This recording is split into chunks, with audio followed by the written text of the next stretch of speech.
Bonjour et bienvenue dans cette nouvelle vidéo où nous allons parler du refresh token. Donc on va voir le fonctionnement du refresh token et puis on va expliquer pourquoi on en a besoin. Dans un premier temps, on a un client qui va faire une request pour demander un JWT. Donc ici sur API Login Check avec le username et le password. Le serveur va nous répondre avec un token et un refresh token cette fois-ci. Donc tout au long du cycle de vie, on va utiliser le token jusqu'à ce qu'il expire. Et au moment où il va expirer, on va pouvoir faire une deuxième request se basant sur le refresh token. Et ici, on va voir un nouveau token et un refresh token. Ici, j'ai oublié de rajouter token à côté de nouveau, mais vous avez compris le principe. Donc on va avoir un nouveau token plus le refresh token. Le refresh token, petite subtilité ici. Soit on va définir le fait qu'on va recevoir un nouveau token et un nouveau refresh token, donc ça va invalider le précédent, ou alors on va juste réattribuer une nouvelle durée de vie au refresh token qu'on avait précédemment. À vous de choisir la stratégie. Avant d'aller plus loin et d'installer tous les modules nécessaires à notre applicatif, je vous invite à nous rendre au niveau de notre IDE. On va faire un certain nombre de petites modifications et je souhaite aujourd'hui vous montrer un petit peu plus l'architecture, on va dire, infra de notre applicatif. Dans un premier temps, je vais créer un répertoire qui va s'appeler App. Ensuite, ici, je vais rajouter tous les éléments nécessaires à l'application sans le Docker Ignore, sans le GitLab CI, Dockerfile, sans le Docker Compose, config et bin, et puis on va tout mettre dans app. Et bien ici on se retrouve avec un projet minimaliste, donc avec juste le le Docker Ignore, qu'on va pouvoir supprimer, le GitLab CI, le Docker Compose. Dans le Docker Compose, on va faire un petit changement ici, on va simplement lui dire .app var 3w, j'oublie ici. Ensuite, on va se rendre au niveau de notre Dockerfile. On va retirer ici le composer install. On va déléguer cette partie-là donc à notre makefile. On va enlever le copy. Ensuite, donc dans notre Docker Compose ici, on a bien le volume partagé de app vers var3w. Eh bien, je vous invite à faire un petit essai. On va faire un sudo rm-fr de data. Et puis, on va lancer une commande qui va être docker compose up-d-build.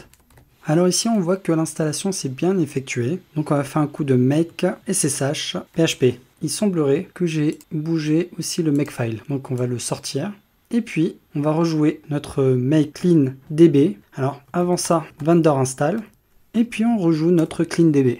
Et pour vérifier que tout fonctionne, je vous invite dans phpMyAdmin et de voir qu'effectivement on a notre mini-blog avec les migrations jouées. Et ici, on a accès aussi à notre mini-blog sur le port 8888 sur API Docs. Parfait, maintenant on va rentrer dans le vif du sujet. Notre JWT ici, en plein milieu de la partie, on va dire plutôt installation et configuration, on va avoir un lien vers le JWT Refresh Token Bundle. Eh bien, je vous invite à aller dessus et de suivre les différentes steps. Donc ici, on est plutôt sur du doctrine, donc on va récupérer cette partie-là, on va faire un coup de make ssh php, on se connecte au niveau de notre container. On va faire un coup de composer, require. Ensuite, eh bien, on va rajouter un certain nombre d'éléments. Donc, ceci se fait automatiquement. Pareil. Donc, on va aller ici au niveau du routing.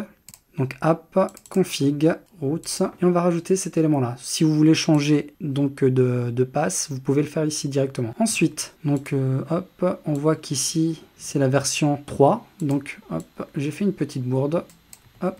Parfait. On va se rendre au niveau de notre security.yml qui se trouve dans package, security. Ici, on va récupérer cet élément-là qu'on va mettre juste après le login, pourquoi pas. Si vous avez changé le pass, il faudra le changer ici aussi. Ensuite, on va faire un copier-coller de cette ligne-ci. On va aller dans Access Control pour lui dire tout simplement que pour token refresh, on n'a pas besoin d'être authentifié. Ensuite, on va jouer donc bin migrations. Parfait, on voit qu'on a une nouvelle migration. On va jouer bin console migrations migrate, on accepte. Dans phpMyAdmin, une nouvelle table avec tous les éléments nécessaires à notre refresh token. Donc le refresh token, l'username et la date de validation en gros. On retourne au niveau de la documentation. On va créer un fichier qui va s'appeler refreshjwt. Hop, ici on va copier-coller tous ces éléments-là. Ici on n'oublie pas qu'on peut le faire comme ici. Refresh JWT TTL. On se rend au niveau de notre fichier .env. Bon, on va le copier ici. On aurait pu créer une nouvelle section. Par défaut, c'est cette valeur, donc si vous voulez la changer, vous pourrez la changer ici. Ensuite, au niveau de la configuration, on va avoir à rajouter cet élément-là, puisqu'aujourd'hui on se connecte à travers l'email. On va rajouter ceci. Et bien à travers Postman, on va pouvoir voir ici, lors de notre tentative de connexion, qu'on a bien donc notre utilisateur par défaut, qu'on a créé au niveau de notre fixture. Qu'est-ce qu'on a? On a un petit souci au niveau du token, donc on va voir ça tout de suite. Il faudra rajouter un int pour le forcer. Parfait. Donc vous voyez, on a bien notre token, comme avant, mais aussi on a la partie maintenant refresh token. On va aller vérifier au niveau de notre base de données, et là on voit bien le username, donc BenOpen, la date de validité, c'est valable jusqu'au 28 janvier 2021, et notre refresh token. Donc on va faire une petite vérification. Ici, on va faire un duplicate de cette instance. On est en post.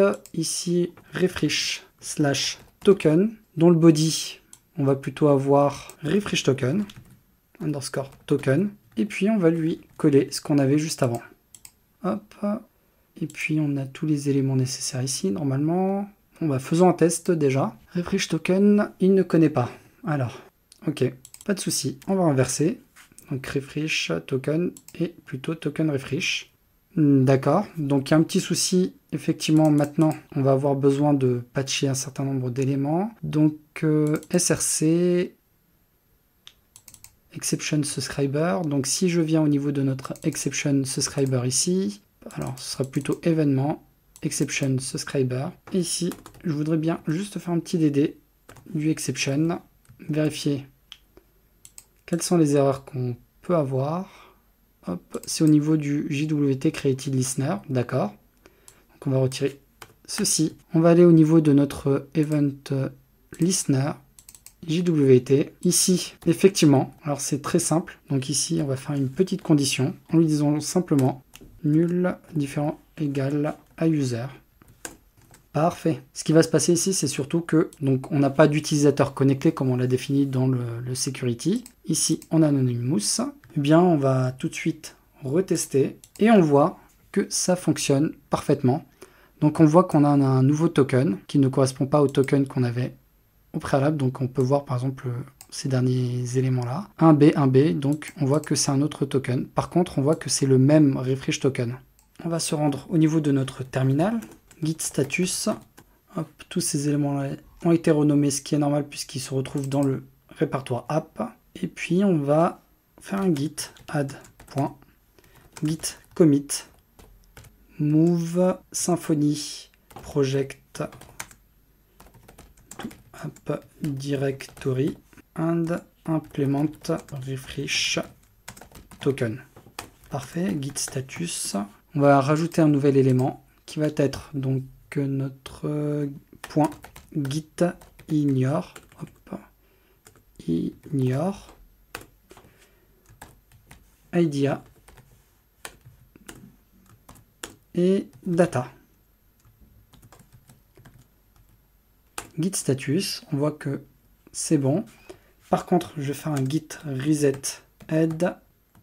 Donc je récupère tous les éléments que j'avais auparavant.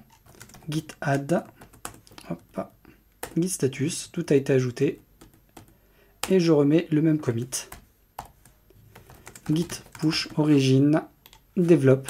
Je vous remercie d'avoir suivi cette vidéo. N'hésitez pas à liker, à commenter, à partager et à vous abonner bien évidemment si ça vous a plu. Et je vous dis à très vite pour une prochaine vidéo.